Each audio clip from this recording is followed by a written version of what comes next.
dear Chairman Wilson, dear members of the Helsinki Commission, and all the defenders of justice. First of all, I want to thank the Commission and everyone supporting its work for organizing this crucial hearing.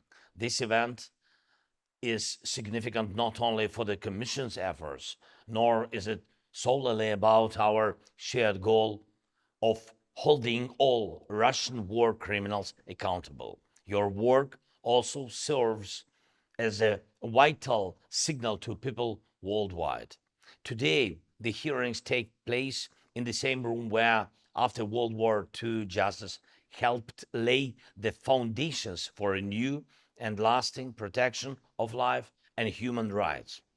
In courtroom 600, the site of the groundbreaking Nuremberg trials of Nazi officials, American Supreme Court Justice Robert H. Jackson delivered his famous opening statement. And it's terrible news that even after so many years and lessons, humanity must revisit the Nuremberg principles to punish a new large-scale Russian evil following Hitler's footsteps. But on the bright side, it's good news that there are still those ready to return to these principles and administer justice. Our unity works for the good of our nations and all the people in the world. First, human rights fall, then wars arise. This is a fact, and it should become a universal truth that a real, honest, and reliable end to the war cannot happen without fully restoring justice for all those whose rights and lives have been shattered by the war. No war can be truly ended without bringing to justice those thugs responsible for sparking this war, killing and torturing, deporting children and adults, and who attempt to brutally extinguish the flames of freedom and resistance in occupied territories.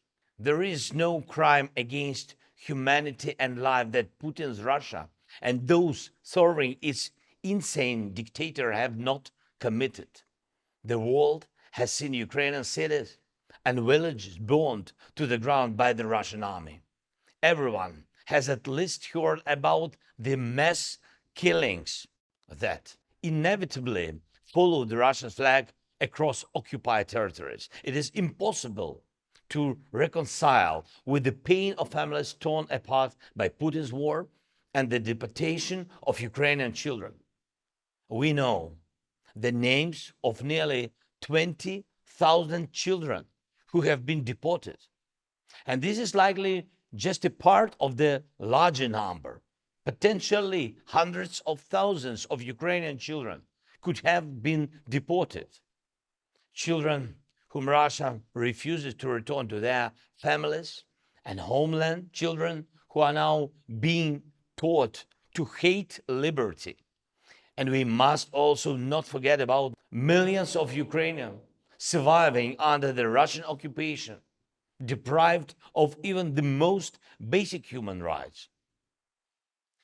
Ladies and gentlemen, let there be no obstacles on the path to justice. Just as Nazism was condemned, Putin's state must face the same fate.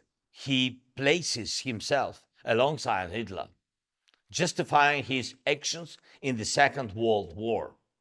He is trying to plunge the entire free world into the same suffering he has brought to Ukraine and our people. Various nations have united to help stop Russia's aggression.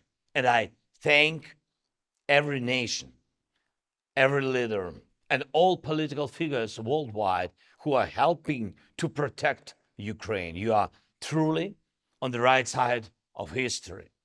At the same time, I urge everyone who can hasten the arrival of a real peace, a peace that will free all Ukrainians from Russian domination across our entire land.